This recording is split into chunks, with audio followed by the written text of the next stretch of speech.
നിങ്ങളുടെ favourite shows ഇനി ഒരിക്കലും മിസ്സാവില്ല. ഇപ്പോൾ C5 കാണും നിങ്ങളുടെ ഫേവറേറ്റ് ഷോസ് തികച്ചും സൗജന്യമായി. മീനാക്ഷി സ്കൂട്ടർ ഓടിക്കും, പക്ഷെ മീനാക്ഷിയുടെ അമ്മയ്ക്ക് അതറിയില്ല.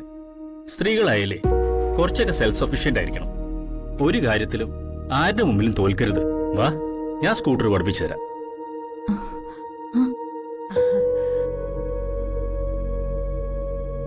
അതൊരു നല്ല കാര്യ. ഞാൻ പല പ്രാവശ്യം പറയണമെന്ന് വിചാരിച്ച കാര്യമായിരുന്നു. അയ്യോ, ഞാനില്ലമ്മേ. ഒറ്റ മണിക്കൂർ കൊണ്ടൊന്നും പഠിപ്പിക്കാൻ പറ്റില്ല. ഇന്ന് നമുക്ക് സ്റ്റാർട്ട് ചെയ്യാം. നാണിക്കേണ്ട ആവശ്യമൊന്നുമില്ല. നന്ദിനിക്ക് ആവശ്യമുള്ള കാര്യ. വാ, ഞാൻ പഠിപ്പിച്ചു തരാം. അയ്യോ, ഞാനില്ല ഗിരി. എന്താ നന്ദിനി ഇത്? മോളെ, ഗിരി പറയുന്ന അനുസരിക്ക. ചെന്ന് പഠിക്ക. വേണ്ടമ്മേ. വേണം. ദേ, നിന്റെ അമ്മയാ പറയുന്നത്, അനുസരിക്ക. അല്ല, അത് അമ്മ. ആ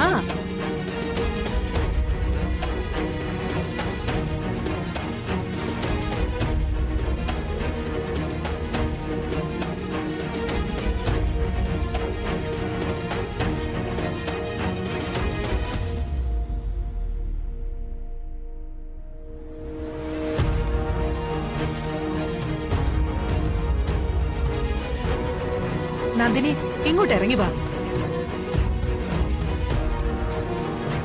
വേഗം വരാനാ പറഞ്ഞത്. ഇങ്ങോട്ട് വരാൻ.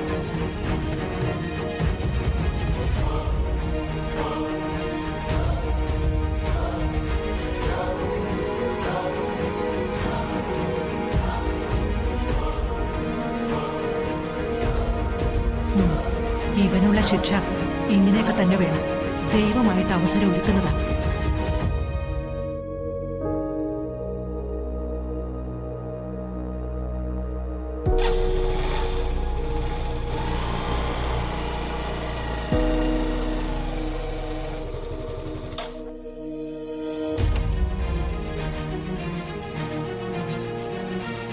ഇവിടെ ഇരിക്കേ.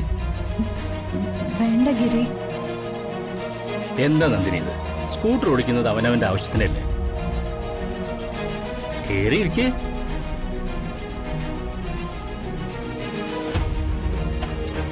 നിന്നോടല്ലേ പറയുന്നത് ഗിരി പറയുന്നത് പോലെ കേൾക്കാൻ.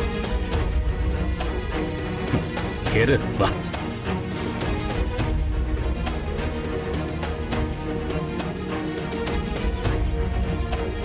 കേറു മോളെ.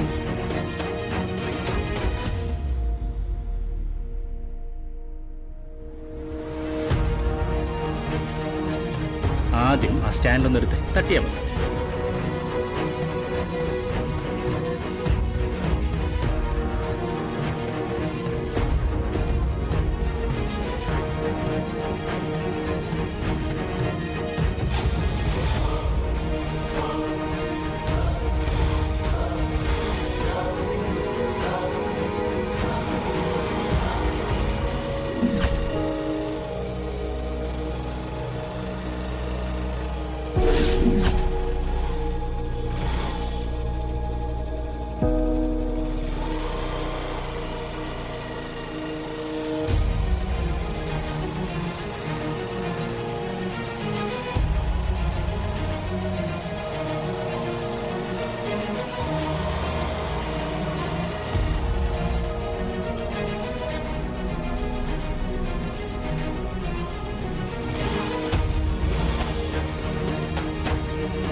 ചെന്ന് അവനെ പിടിച്ച് 2 അടിയങ്ങ് കൊടുത്താലോ?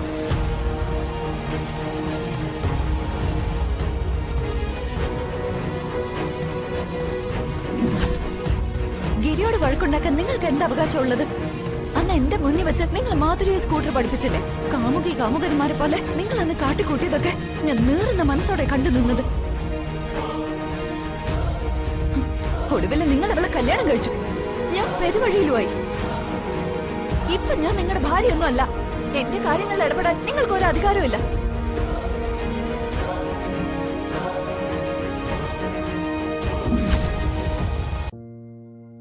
ഇന്നെന്താ വല്ല വിശേഷ ദിവസമാണോ?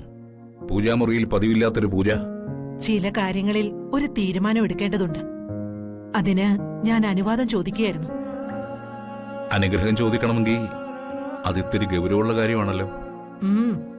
ഗൗരവമുള്ള കാര്യം തന്നെയാ. നന്ദിനിയുടെ കാര്യത്തിൽ എനിക്ക് ചില തീരുമാനങ്ങൾ എടുക്കാനുണ്ട്. അവളോട് എനിക്ക് ചില കടമകളുണ്ട്. അതെനിക്ക് നിറവേറ്റിയേ പറ്റൂ. എനിക്കൊന്നും മനസ്സിലാവുന്നില്ലല്ലോ. ഞാൻ പറയാം കൈമളേട്ടാ. കൈമളേട്ടനോട് പറയാതെയോ ആലോചിക്കാതെയോ ഞാൻ എന്തെങ്കിലും കാര്യങ്ങൾ ചെയ്തിട്ടുണ്ടോ? എന്റെ മകനെന്ന് പറയുന്നവൻ കാരണം അവക്ക് നഷ്ടപ്പെട്ട ജീവിതം എനിക്ക് തിരിച്ചു കൊടുക്കണം. ഇപ്പോ അതിനുള്ള സാഹചര്യങ്ങൾ ഒത്തുവന്നിരിക്കുക. ഇനി അത് വച്ച് താമസിപ്പിക്കുന്നത് ശരിയല്ല. നന്ദിനിക്കൊരു വിവാഹം. വിവാഹമോ? അവക്കെന്താ കല്യാണം കഴിച്ചൂടെ? ഭാര്യയിരിക്കെ ഭർത്താവിന് മറ്റൊരുത്തിയെ കൂടെ താമസിപ്പിക്കാം. വിവാഹമോചനം നടത്തിയ പെണ്ണിന് മറ്റൊരു കല്യാണം കഴിക്കുന്നതിൽ എന്താ തെറ്റ്? ആരാ നീ അവൾക്ക് വേണ്ടി കണ്ടുവച്ചിരിക്കുന്ന പുതിയ വരൻ? ആളെ കൈമളേട്ടന് അറിയാം. അത് എന്നെ കൊണ്ട് പറയിപ്പിക്കണം. ഞാൻ പറയാം. ഗിരീഷ്.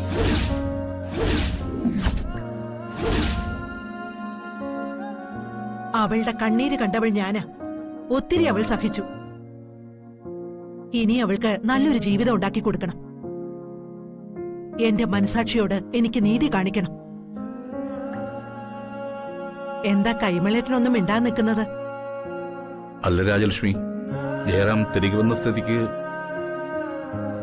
അവൻ തിരികെ എത്തിയത് ഭാര്യ മരിച്ച് മറ്റൊരു ഗത്യന്തരവും ഇല്ലാഞ്ഞിട്ടാ. നന്ദിനിയോടത്ത് ജീവിക്കണമെന്ന് അവൻ ആഗ്രഹം ഉണ്ടാവും. അവന് വേണ്ടെന്ന് വയ്ക്കുമ്പോ വലിച്ചെറിയാനും വേണമെന്ന് തോന്നുമ്പോ സ്വീകരിക്കാനും ഉള്ളതല്ല പെണ്ണിന്റെ ജന്മം. അവൻ അവന്റെ പാട്ടിന് പോട്ടെ. ഗിരീഷും നന്ദിനിയും ഒരേ അനാഥാലയത്തിൽ വളർന്നു വന്നവരാ. മനസ്സുകൊണ്ട് വളരെയേറെ പൊരുത്തമുള്ളവര്.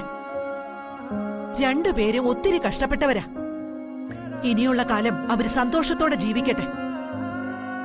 ഇക്കാര്യത്തിൽ പല കുഴപ്പങ്ങളും ഞാൻ കാണുന്നു രാജലക്ഷ്മി. നമ്മുടെ കൊച്ചുമകളാ മീനാക്ഷി.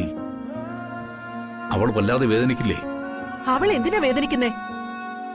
അവിടെ അച്ഛനാ ജയറാം. മീനാക്ഷിയുടെ വളർത്തമ്മയാ നന്ദിനി. ഇത് കുടുംബത്തിൽ വല്ലാത്ത തകർച്ചകളും പ്രശ്നങ്ങളൊക്കെ ഉണ്ടാക്കും. ഉറപ്പാ. നന്ദിനി നമ്മുടെ മകളായി തന്നെ ഇരിക്കണം എന്നാ എന്റെ ആഗ്രഹം. മരുമകളാക്കി വെച്ച് ഇനി അവളുടെ ജീവിതം തൊലയ്ക്കാൻ ഞാൻ തയ്യാറല്ല. നന്ദിനി എനിക്കെന്റെ മകളാ. അവളുടെ മനസ്സ് അമ്മയായ ഞാൻ കാണാതെ പോയാ ദൈവം എന്നോട് കണക്ക് ചോദിക്കും. ഗിരീഷിന് നന്ദിനിയോടും നന്ദിനിക്ക് ഗിരീഷിനോടും മാനസികമായ അടുപ്പമുണ്ടെന്ന് ഞാൻ വിചാരിക്കുന്നു. ഞാൻ അവരുടെ കല്യാണം നടത്തി കൊടുക്കും.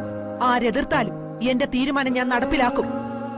കാരണം ഇതൊരമ്മയുടെ തീരുമാനോ.